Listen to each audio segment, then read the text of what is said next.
K M. Mani അങ്ങനെ പ്ലീനത്തിലെത്തി. ലോക്സഭാ തെരഞ്ഞെടുപ്പ് കഴിഞ്ഞ് മാണിസാറിനെ കൂടെ കൂട്ടാൻ നാളുകളായി പാർട്ടി ചില ശ്രമങ്ങൾ നടത്തുന്നുണ്ട്.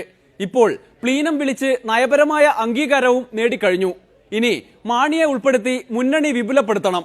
എന്തായാലും മാണിസാർ സഖാക്കളുടെ സ്നേഹം വൈരുദ്ധ്യാത്മകമായി തന്നെ ഏറ്റുവാങ്ങി. ഏതോ ഒരു പടത്തിൽ മമ്മൂക്കായുടെ ഒരു ചോദ്യമുണ്ട്, നമ്മളെ പാർട്ടിൻ്റെ അകത്ത് എഴുത്തുമ്പോൾ അതിന് അറിയാവുന്ന ആരുമില്ലേന്ന്. അതേപോലെ അപ്പുറത്തുള്ള പാർട്ടികളിൽ ഐക്യ ജനാധിപത്യ മുന്നണിയിൽ സാമ്പത്തിക നയത്തിന് ബദലായി സംസാരിക്കാൻ പറ്റാവുന്ന ഏതെങ്കിലും വിവരമുള്ള ആളുണ്ടോ?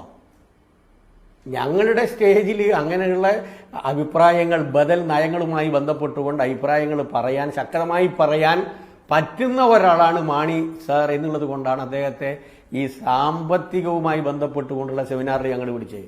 അതിന് പകരം ആരെയാണ് വിളിക്കേണ്ടത്? MMS വിളിക്കേണ്ടത്? ആരെയാ വിളിക്കേണ്ടത്?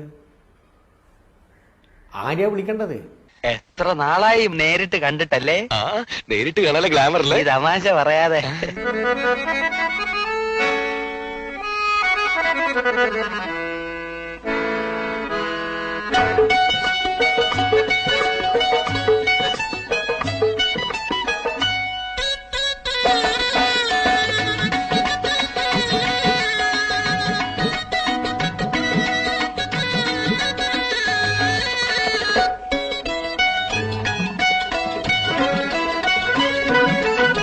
കേരള കോൺഗ്രസിനെ സംബന്ധിച്ച് മുമ്പ് കേരള കോൺഗ്രസ് ഞങ്ങളുടെ മുന്നണിയിലായിരുന്നു. PJ ജോസഫ് അദ്ദേഹം മുന്നണി വിട്ടുപോയത് ഞങ്ങളുടെ എന്തെങ്കിലും അഭിപ്രായ വ്യത്യാസം പറഞ്ഞിട്ടല്ല. PJ ജോസഫ് വിട്ടുപോയത്. PC ജോർജും ഞങ്ങളുടെ മുന്നണിയിൽ ജയിച്ച ആളാണ്. അപ്പോൾ അതിൻ്റെ അകത്തുള്ള രണ്ട് പ്രധാനപ്പെട്ട നേതാക്കന്മാർ ഞങ്ങളുടെ മുന്നണിയിൽ നിന്ന് പോയതാണ്. K.M. മാണി ആണെങ്കിൽ 1980 ഞങ്ങളുടെ മുന്നണിയിൽ ഉണ്ടായതാണ്. ഞങ്ങളുടെ ധനകാര്യമന്ത്രിയായിരുന്നു K.M. മാണി.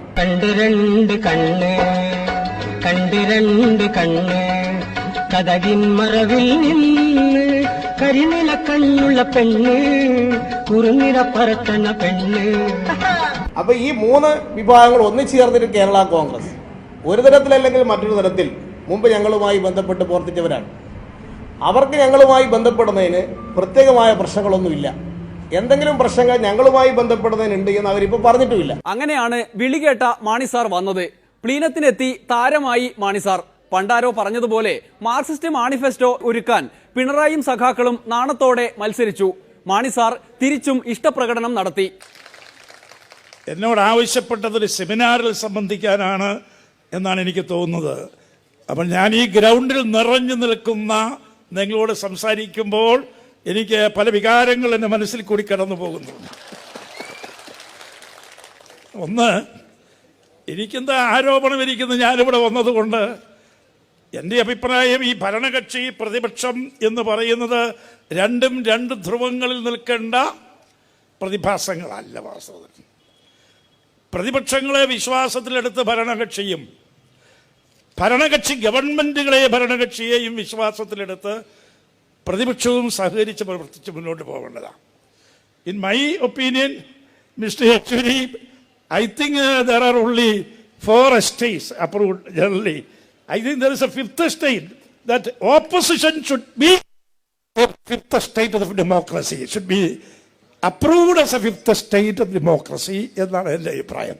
എന്ന് പറഞ്ഞാൽ ജനാധിപത്യത്തിൻ്റെ 5ാം സ്റ്റേറ്റായിട്ട് 1 എക്സിക്യൂട്ടീവ്, 2 ലെജിസ്ലേച്ചർ, 3 ജുഡീഷ്യറി, 4 പത്ര നമ്മുടെ മാധ്യമങ്ങൾ, 5ാമത്തെ സ്റ്റേറ്റായിട്ടെങ്കിലും പ്രതിപക്ഷത്തെ കാണണം എന്നാണ് എൻ്റെ അഭിപ്രായം.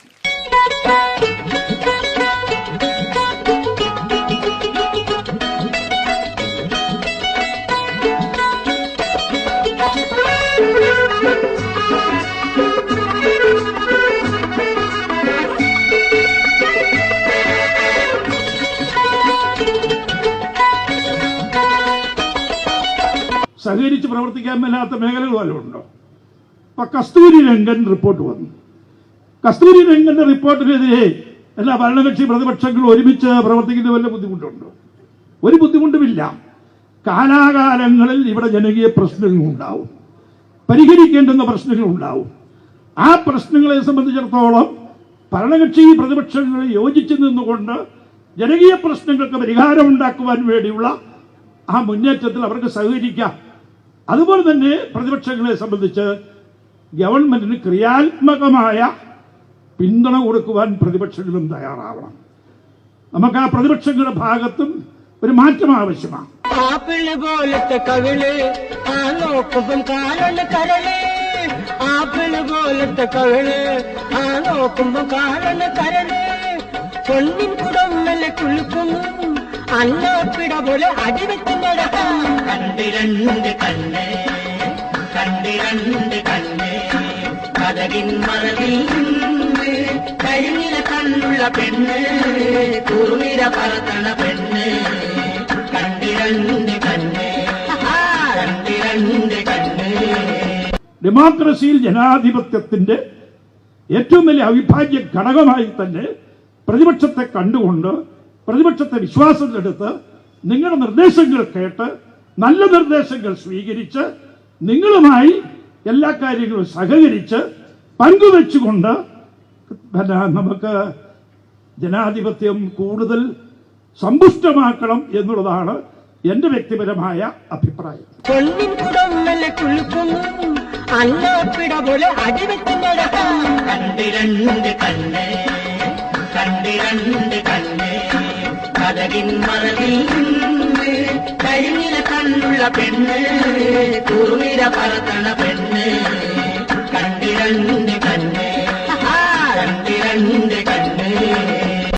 അതുകൊണ്ട് ഞങ്ങളാരും ഈ ഭരണകക്ഷികളും ഗവൺമെന്റും രണ്ടല്ല, ഒരു നാണയത്തിന് രണ്ടു വശമാണ്. എപ്പോഴും വാദിയുടെയും പ്രതിയുടെയും കേസ് കേട്ടിട്ടാണ് ന്യായാധിപന്മാർ വിധി എഴുതുന്നത്. ആരാ ന്യായാധിപന്മാർ? നമ്മളെ തിരഞ്ഞെടുത്ത ജനങ്ങളാണ്. ആ ജനങ്ങൾക്ക് വേണ്ടിയാണ് ഭരിക്കുന്നത്. ജനങ്ങൾക്ക് വേണ്ടിയുള്ള ജനങ്ങളുടെ ഭരണമാണ്. അപ്പോൾ ആ ന്യായാധിപന്മാർ ജനങ്ങളാണെങ്കിൽ വാദിയുടെയും പ്രതിയുടെയും കേസ് കേൾക്കണം. ഭരണകക്ഷിയുടെ മാത്രമല്ല, പ്രതിപക്ഷത്തിൻ്റെയും കേസ് കേൾക്കണം. പ്രതീക്ഷിച്ചതുപോലെ തന്നെയായിരുന്നു മാണി സാറിന്റെ പ്രതിപ്രവർത്തനം. വൈരുദ്ധ്യാത്മകമായി UDF നിന്നുകൊണ്ട് വേണമെങ്കിൽ സമയമാകുമ്പോൾ വരാം എന്ന് കണ്ണിണകളും മധുര മൊഴികളും പ്രതിവചിച്ചു. ഒരു നല്ല മെച്ചപ്പെട്ട സാമ്പത്തിക ശേഷി സംസ്ഥാനങ്ങൾക്ക് പകർന്നു കൊടുക്കുവാൻ കേന്ദ്രം തയ്യാറാകണം എന്നുള്ളതാണ് എൻ്റെ വ്യക്തിപരമായ എൻ്റെ പാർട്ടിയുടെ നിലപാട് എന്ന് ഞാൻ ഉറപ്പിച്ച് പറയട്ടെ, തറപ്പിച്ച് പറയട്ടെ. അങ്ങനെയുള്ള വിഷയങ്ങളിൽ ഡോക്ടർ ഐസക് മുൻ ധനകാര്യമന്ത്രിയും ഇപ്പോഴത്തെ ധനകാര്യമന്ത്രിക്കും യോജിച്ചു നിന്ന് പ്രവർത്തിക്കുവാൻ ഒരു ബുദ്ധിമുട്ടുമില്ല. ഇടാ നമുക്കെന്താ ഈ ബുദ്ധി നേരത്തെ തോന്നാത്തത്? ഏത് ബുദ്ധി? അല്ല, കണ്ടവന്റെ ഇടിയും തൊഴിയും വാങ്ങി നക്കാപ്പിച്ച ശമ്പളത്തിന് ജോലി ചെയ്യുന്നതിന് പകരം ഇതുപോലെ സ്വയം ബിസിനസ് ചെയ്യാനുള്ള ബുദ്ധി. ഓരോന്നിനും അതിൻ്റെതായ സമയമുണ്ട് മോനെ. അതിന്റെ അർത്ഥം ഇപ്പൊ നമ്മൾ രണ്ടുപേരുടെ കൂട്ടുകൂടുന്നല്ല. അതൊന്നും വ്യാഖ്യാനിക്കണ്ട. ഞാനിങ്ങോട്ട് യോഗത്തിന് വന്നപ്പോ ഒരു സരസം ചോദിച്ചു, എങ്ങോട്ടാ പോകുന്നത്? ഇതൊരു വലിയ മാറ്റമാണ്. ഞാൻ പറഞ്ഞു, ഇങ്ങനൊരു യോഗത്തിൽ പ്രസംഗിച്ചാൽ എന്നെ കിട്ടുന്നൊരു കയമ്പാടിയല്ല. അപ്പോൾ യോഗത്തിൽ പോയി പ്രസംഗിച്ചത് കൊണ്ട് മനം മാറുന്ന വ്യക്തികളൊന്നുമല്ല ഞങ്ങള്.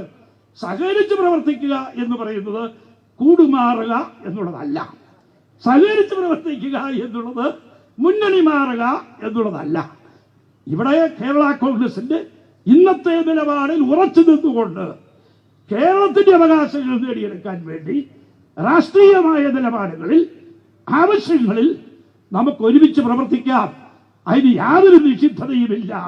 നമ്മുടെ ചെലവ് കഴിച്ചുള്ള മുഴുവൻ കാശും മാറ്റിവെക്കണം.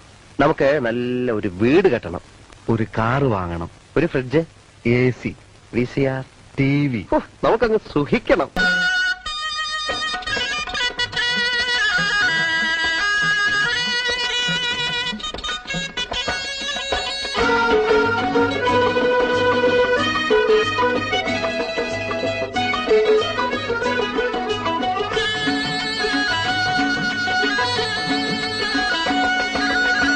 ജില്ലി കൊടി കട്ടി വിളിക്കും, കുടമുല്ല മുത്ത് കട്ടി ചിരിക്കും. ജില്ലി കൊടി കട്ടി വിളിക്കും, കുടമുല്ല മുത്ത് കട്ടി ചിരിക്കും. കുണുങ്ങി കുണുങ്ങി കൊഞ്ചി കുഴഞ്ഞാടി, കുണുങ്ങി കുണുങ്ങി കൊഞ്ചി കുഴഞ്ഞാടി. പിണങ്ങിയും ഇണങ്ങിയും മനസ്സിനെ കുടുക്കും.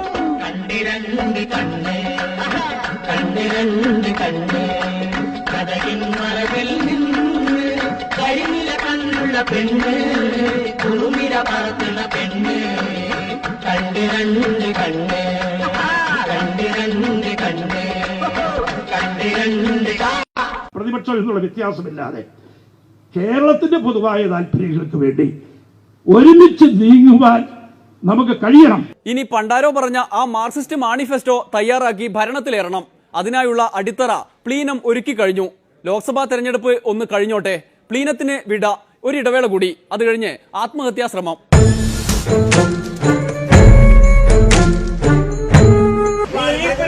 സമരം മാത്രമേ